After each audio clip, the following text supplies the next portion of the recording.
Bismillahirrahmanirrahim. Assalamualaikum warahmatullahi wabarakatuh. Salam sehat untuk semuanya. Kali ini saya perkenalkan, nama saya Ruli Muhammad Sobrianto, mahasiswa PPG Daljab tahun 2021, Kementerian Agama Republik Indonesia di bawah naungan YN Wali Songo Kalongan. Kali ini saya ingin memaparkan proposal penelitian tindakan kelas saya yang berjudul Peningkatan Prestasi Belajar Pendidikan Agama Islam dan Budi Pekerti pada tema tentang puasa bulan Ramadan yang indah dengan menggunakan metode Tuesday to Stray untuk kelas 5 SD Negeri Poncol 1 Kota Pekalongan. Pada proposal kali ini kami menyajikan 3 bab. Yang pertama bab pendahuluan, di mana dalam bab ini terdiri atas 4 bagian. Yang pertama latar belakang masalah, yang kedua rumusan masalah, yang ketiga tujuan penelitian, dan yang keempat manfaat penelitian. Latar belakang masalah. Mengangkat tema ini karena di dalamnya khususnya pembelajaran PA masih banyak mengalami kesulitan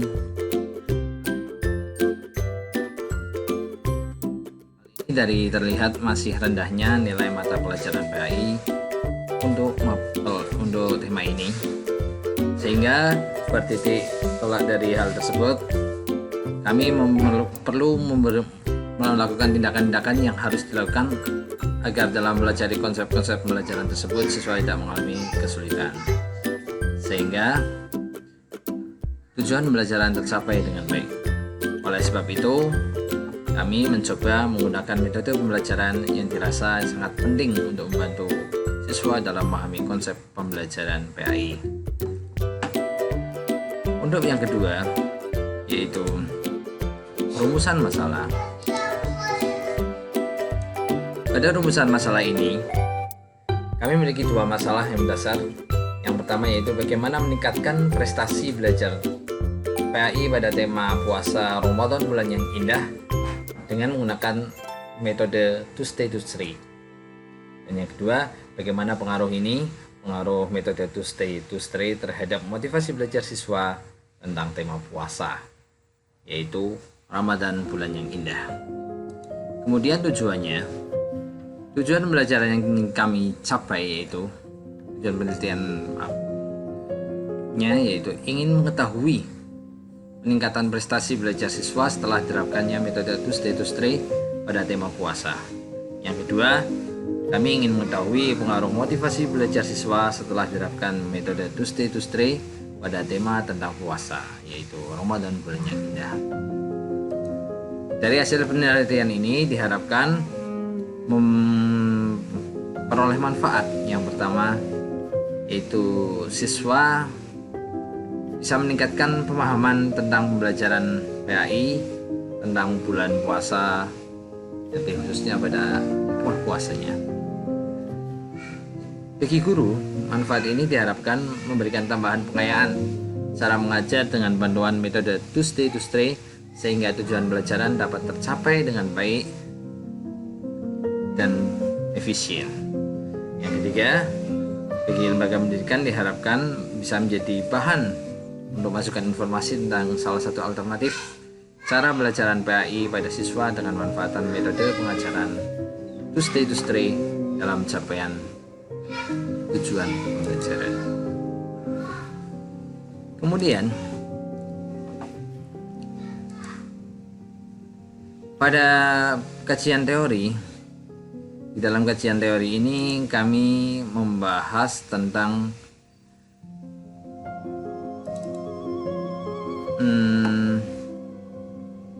prestasi belajar. Apa itu prestasi belajar secara teori menurut Sutartinah Tirtonegoro? Prestasi belajar diartikan sebagai tingkat keterkaitan siswa dalam proses belajar mengajar sehingga hasil evaluasi yang dilakukan guru. Menurut Siti Partini, prestasi belajar adalah hasil yang dicapai oleh setiap orang dalam kegiatan belajar. Hal ini sejalan dengan Sunaria. Kemudian faktor-faktor yang menyebabkan prestasi belajar, baik faktor internal maupun eksternal.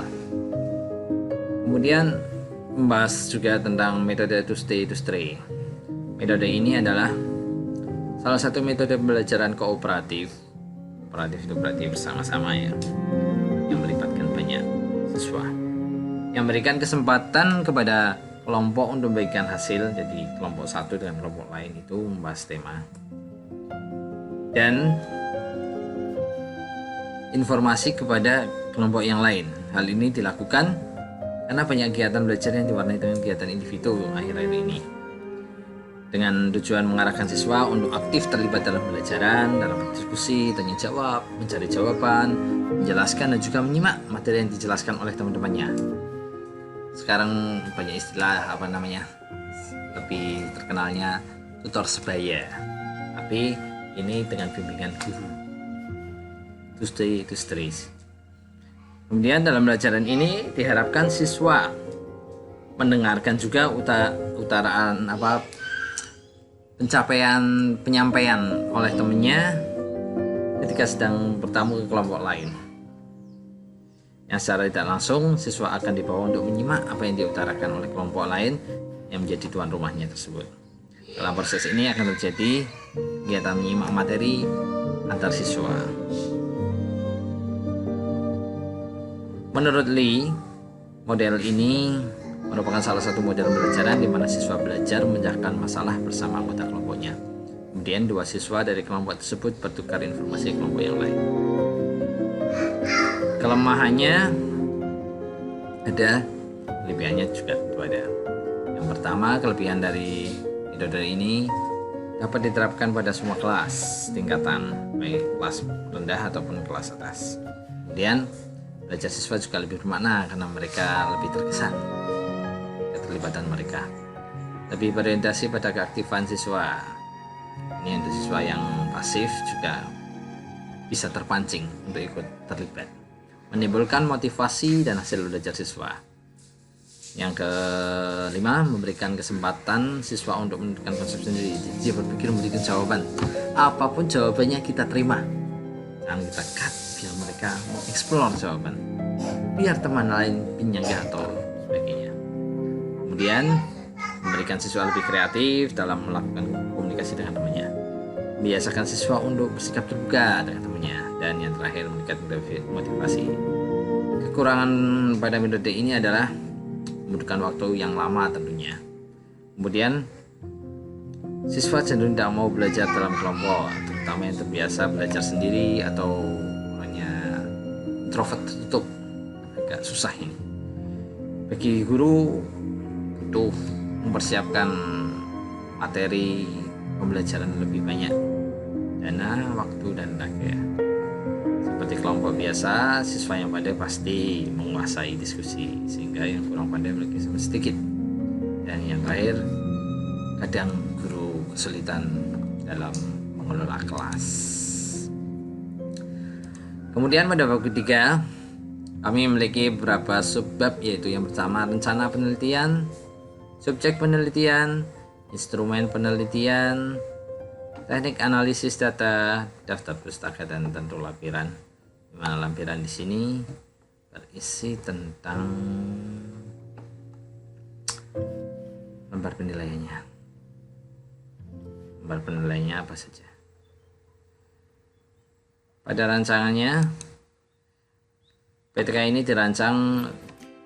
dilaksanakan di SD Negeri Poncol 1 kelas 5 pada semester 1, yang pada saat ini jumlah siswanya 25 anak, dan waktu pelaksanaannya siklus pertama pada bulan Agustus, ini perencanaannya, dan siklus kedua pada di bulan September. Kemudian subjek penelitian siswa kelas 5 seperti yang disampaikan di SD Negeri Poncol 1 beralamat di Jalan Ahmad Yani nomor 1 Pekalongan. Instrumen yang kami susun ada dua, yaitu siklus 1 dan siklus 2. Siklus 1 berisi perencanaan, mempersiapkan alat-alat dan bahan dalam persiapan pembelajaran dengan metode to stay to stray. Yang kedua pelaksanaan atau acting. Yang ketiga pengamatan, yang keempat refleksi. Pada siklus 2 juga kami melakukan seperti itu, dan diharapkan pada siklus 2 terjadi perubahan siswa dalam pembelajaran. Teknik pengumpulannya, kami menggunakan teknik pengumpulan pengamatan langsung, melihat keterlibatan siswa di dalam kelas, observasi, kemudian dokumentasi. Dokumentasi ini bisa berupa tes lisan atau tulis. Kemudian teknik analisis data. Teknik analisis data yang digunakan pada penelitian ini adalah dengan memperagakan pertunjukan kepada siswa proses situasi benda tertentu yang sebenarnya sebagai bentuk penyajian. Studi terlepas dari penjelasan analisis dari dulu, walaupun proses ini hanya sekedar memperhatikan, tetapi itu studi dapat menyajikan bahan yang lebih konkret. Demikian paparan kami. Diharapkan penjelasan kami tidak menjadikan semakin bingung, tapi justru memberikan wacana, memudahkan kami untuk melaksanakan PTK telah nanti di kelas 5. Kurang lebihnya saya mohon maaf. Subhanaka Allahumma bihamdika asyhadu an la ilaha illa anta astaghfiruka wa atubu ilaik. Assalamualaikum warahmatullahi wabarakatuh.